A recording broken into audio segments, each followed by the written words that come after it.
Give yourself a reputation ကိုကိုဂုဏ်သတင်းတစ်ခုတိဆောက်ပါ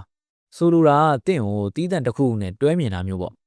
ဒါကတင့်ရဲ့အလုပ်တင့်ရဲ့အကျင့်စာရိတ္တဒါမှမဟုတ်တစ်စုံတစ်ရာမှာပါဝင်ဆောင်ရွက်မှုတစ်ခုဖြစ်နိုင်ပါတယ်ကမ္ဘာပေါ်မှာတန်းတဲ့ချီတဲ့လူတွေကဒီအတိုင်းပဲတည်ဆုံးပြောက်ကွယ်သွားကြတယ်သူတို့ဘာကြောင့်လူလောကကနေထွက်ခွာသွားတယ်ဘလို့နီးနဲ့ထွက်ခွာသွားရဲဆိုတာကိုဘယ်သူမှဂရုမစိုက်ကြပါဘူး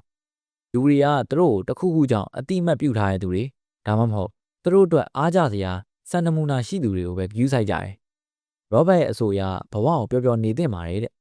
မနက်တိုင်းထအလုပ်သွားအိမ်ပြန်တယ်ဘေးဥတွေဆောင်တယ်ဒီတန်တရားကိုအဆက်မပြတ်လုပ်နေရယ်ဒီလိုဘဝမျိုးမှာစိတ်အားထက်သန်မှုတွေကြီးမားတဲ့အိမ်မက်တွေအတွက်နေရာနည်းနည်းသာရှိပါတယ်ဒါကတင့်ကိုတီးငယ်တဲ့နေရာမှာပိတ်မိနေစေပြီးတော့ကြီးထွားမှုနဲ့စိတ်လှုပ်ရှားမှုကိုမညီမျှတဲ့ဘဝဖြစ်စေပါတယ်ဒါပေမဲ့ဒီအချက်ကိုထည့်သွင်းပြီးတော့တင့်ကိုယ်ပိုင်ဂုဏ်သတင်းတစ်ခုတိဆောက်ဖို့အာရုံစိုက်မယ်ဆိုရင်ဒါတင့်အတွက်အမှတ်တစိတ်တစ်ခုလိုအလုပ်လုပ်လာပါလိမ့်မယ်ဒါကတင့်တယောက်တည်းအတွက်တင်မကဘူးတင့်ရဲ့မျိုးဆက်တစ်ခုလုံးအတွက်ပါအကျိုးရှိစေမှာပါဒါပေမဲ့ဂုဏ်သတင်းတစ်ခုတိဆောက်တာလွယ်ကူတဲ့အလုပ်တော့မဟုတ်ပါဘူးဒါကိုတိဆောက်ဖို့စူးစမ်းအားထုတ်ဖို့များစွာလိုအပ်ပါတယ်ဒီမှာတင့်ရဲ့ရည်မှန်းချက်တွေလှုပ်ဆောင်ချက်တွေနဲ့အပြုအမူတွေအပေါ်မပြတ်မလက်လှုပ်ဆောင်ဖို့လိုအပ်ပါတယ်